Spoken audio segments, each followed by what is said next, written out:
Truex, our in-race reporter. The New Jersey native running in 22nd position, 1 lap down. Whoa, that 66 got out of shape right in front of Martin Truex.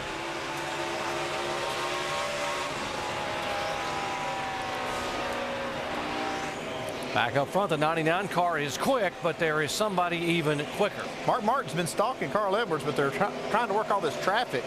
And some of these guys can't tell which way they're going.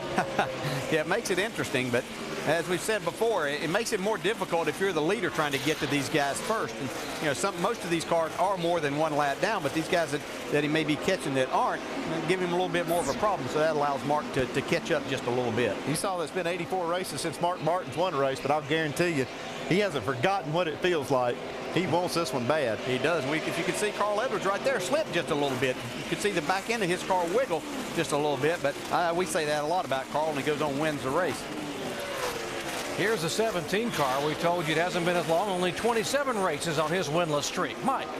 And Doc, there were times today when that car was the class of the field. He's led 122 laps, but right now the car going away a little bit loose on entry and loose on exit. They made significant wedge and air pressure adjustments last time down to loosen them up, but they went too far.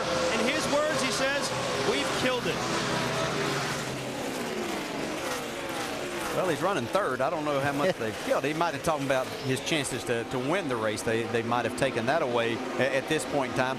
There's still 55 laps to go, and if he gets another opportunity to work on it again, maybe they can take that adjustment away and get it back. The other guy that's been running good is Kevin Harvick. Awfully fast race car. He has had the fastest laps on the racetrack. 4 of the last 5 laps, he has been faster until that lap right there than Carl Edwards. Yeah, he ran up under some traffic there, and that just slows you down quite a bit. Shannon, how about Kevin Harvick? Well, Dale, Doc, you guys were talking about his consecutive top 10, 7 consecutive top 10s. Right now, Kevin Harvick is running 6th, and I can tell you that top 5 is where they want to be. Todd Barrier told me, we're doing well. We've had this consecutive runs. We love being in the top 10, but if we want to win a race, if we want to win this championship, we have got to start getting top 5. We've got to start leading laps, and we must win a race. 8 consecutive top 10 finishes for that 29 car and Kevin Harvick. Just getting better and better. You talk about peaking at the right time. Momentum coming their way here in the chase. There's a 07, his teammate, Clint Boyer. And Clint's had a pretty steady race. He really hasn't been that flashy, but he's had a pretty steady event. Here he is in the top 10. That's one thing that this team does well. They are really solid in getting top 10 finishes. And we heard him talking last week that coming here was a track that they needed to improve on, and it looks like they've done that quite a bit. Again, he hasn't been flashy today, just you said, but he's been solid right there in the top 10 all day long. Jeff Gordon, likewise, we talked about the fan favorite on the front row. His 4th career pole at a track where he has won 4 times. It has been a while since Jeff Gordon has gone to victory lane. 32 races. He has won a race, at least 1 race a year, every year since 1994. 14 consecutive years, but not thus far in 2008. And boy, you talk about hungry. He really wants to win one. Yeah, he does that, and they've worked on this car all day long. They just can't get it exactly right for Jeff. You can see the back end stepping out a little bit. Seems like they've been fighting a little bit tight in the center and then loose off as we have caution on the racetrack. 42. Juan Pablo has hit the wall, I believe. You see sparks coming out of it. He's got in the fence. Looks like a right front tire may have gone down on this car. 50 laps to go, and then they will all come on and cut this 100-lap run in half. There is the damage on the right side of the Dodge. Yeah, he's done for a while. Yeah, that's a shame. He was having a good run. He was still on the lead lap until he had that problem there and got into the wall. Just the right sides, guys. Right sides. Let's get the fender out on the right front there, okay, Trev? Get the right side off, okay? I would say this is going to help Greg Biffle because he was the one that had a fast car and kind of just abused his tires. He's got a relatively short run here to the finish, so it might play in his hands a little bit. A half a lap ago, Biffle had his hands full just hanging on to that car. You talk about that's where these guys earn their money down when the car goes away. Do you take 2? Do you get 4? What do you do? Well, Carl Edwards' car worked awful good on 2 tires earlier, so it'd be interesting to see. I've got a feeling that they might opt for 2 tires here, and I think a lot of guys might. Yeah, 4 tires, and we'll pass anybody that gets 2. You know what I mean? Well, yeah, we'll see. Carl wants 4. We'll see what he gets. He's going to pass anybody that gets 2, and he knows best. He was the one sitting in the seat.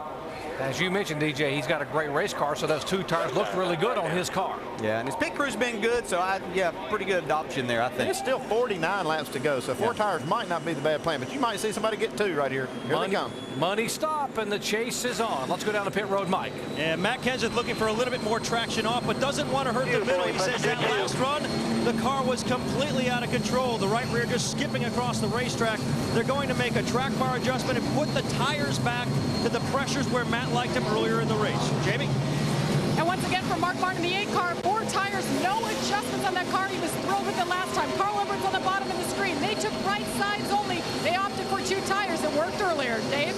So loose he could hardly drive it. That's what cost Greg Biffle the lead. They don't think they had a flat tire. 4 tires, a wedge adjustment to try to get that car tightened up a little bit.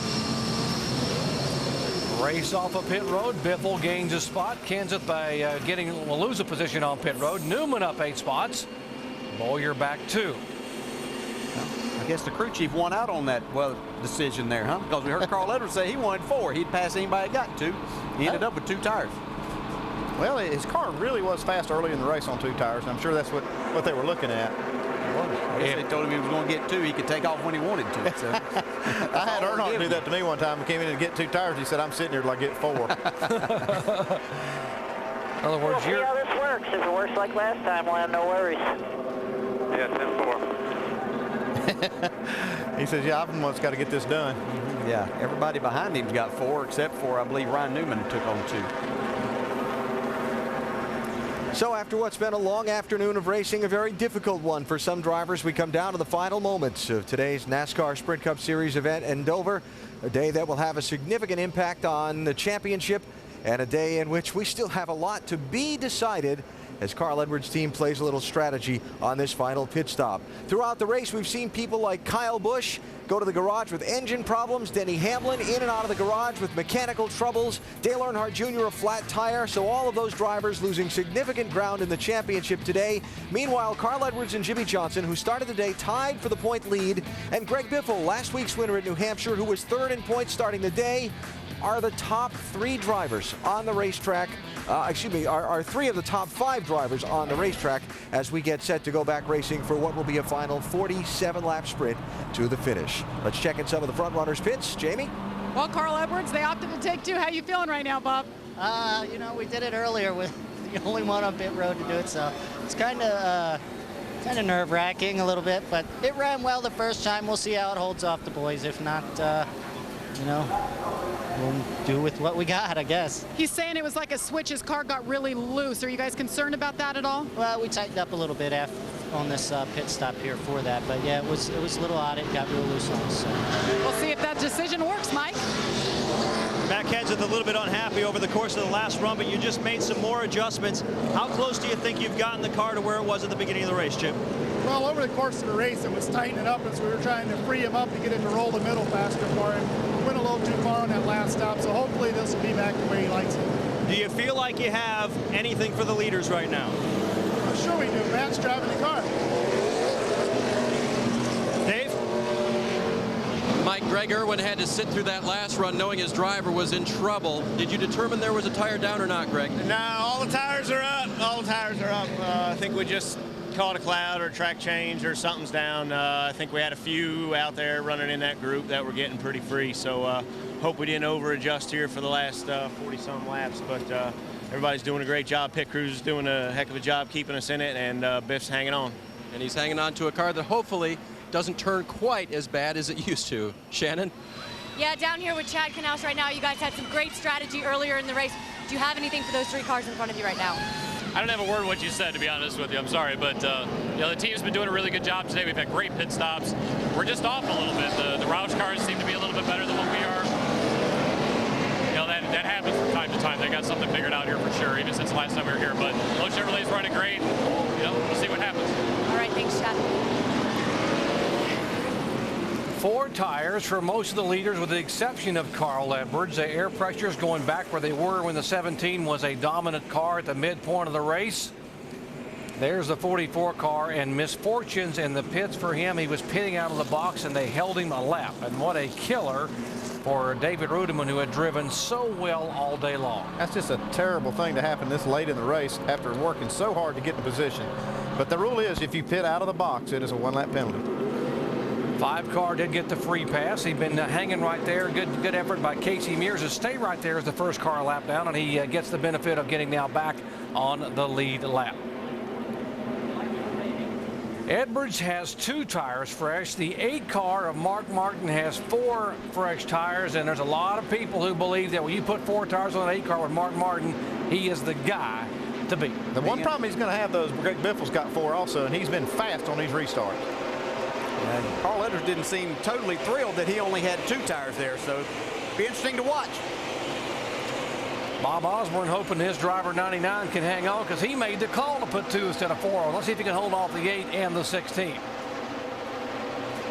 Well, we know that they tightened Greg Biffle's car up just a little bit. That should help him too here if they didn't get him too tight in the center of the corner.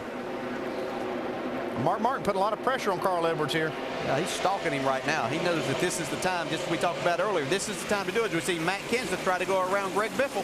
Kenseth, remember, he asked to have the air pressures put back to where they were when his car was so good in the early part of the race, and he led 122 consecutive laps. He loses a spot here now. I don't know if that's going to hurt him. You know, hurts him obviously in the short run. Maybe it'll come around here in the next 10 or 15 laps. Carl Edwards with those 2 tires is getting away from Mark Martin right there. Matt Kenseth's taking over the 2nd spot. Kenseth just blew by Mark Martin there in the turn, entering turn 1. Mark Martin had to have a problem. I wasn't looking right at that as they came up, but he came off of turn 4, and Matt Kenseth was 5 car lengths behind and passed him before they got to turn 1. See Jimmy Johnson, the left side of your screen, moving in behind the 16 car. He's trying to get up there and join the fray. Whatever it was with Mark was just a momentary thing. It looks like he's fine now. But he sure lost a lot of ground to Carl Edwards and Matt Kenseth. Yeah, you could see him off each corner there. It looks like the back end of that car is kicking out just a little bit. Mark might have gotten loose there and be something that may come to him and benefit him in even though we've only got about 40 laps to go here. 6 of the top 7 cars here with 40 laps to go are chase contenders. The only one who is not in the chase is that 8 car of Mark Martin. Kevin Harvick in the 29 car continuing his top 10 run. He's in 6th right now overall. Yeah, he's having a good day once again. His teammate Jeff Burton's back in 10th. Matter of fact, all 3 of the RCR cars are in the top 10. Harvick is 6th. Jeff Gordon is 7th. Boyer, by the way, is back in 9th, and Jeff Burton is 10th. Biffle trying to get back underneath the 8 car to take the spot away. That will be 3rd position, and he does it. Yeah, I don't think this set of tires to Mark Martin's liking right now. It's affected his car in some way. His problem is going to be that he's going to lose too much distance to the lead and no more time than we have, which is less than 40 laps to go right now. Matt Kenseth continues to close in on Carl Edwards, though. See Jimmy Johnson closing in there, and here's Matt Kenseth. He has 4 fresh tires, and he was the fastest car earlier in this race. Matt Kenseth has not had the best luck here in the September races the last 2 years. 2 years ago, he came here and led 215 laps only to run out of gas with 5 laps to go while leading. A year ago, the 17 car came here and led 192 laps only to have engine failure in the final 100 laps. And so he's been close, but no cigar 2 years in a row. But now he's trying to make up for it here in the final 37 laps. Carl Edwards is going to give it everything he's got, but Matt Kenseth has got a strong car, 4 tires. He's going to be hard to hold off. By the way, Matt will get the most laps led here in this race for the 3rd consecutive year. Yeah, Michael Waltrip and Dave Blaney and Tony Stewart, as we see here, they almost had an accident a while ago. Michael Waltrip all the way to the wall down in turns 1 and 2 just a minute ago. You see he's back to the bottom now, but here's what happened just a couple of laps ago. Blaney. It seems like Michael Waltrip and Tony Stewart have been right together since the very start of the race. They've raced each other all day long. Yeah, it's 11th, 12th, 13th, by the way. Good run, very good run for Michael Waltrip in the 55 car. He's now 11th. Stewart is 12th. Blaney 13th. Bobby Labonte back there in 14th position. can see Tony, he struggled a little bit all day long. He just doesn't seem to have the total speed that he's needing in the package today. He has stayed on the lead lap and is in a decent spot. Michael Waltrip's had a great run as he's battled that car all day long and got an 11th place run going right at the moment.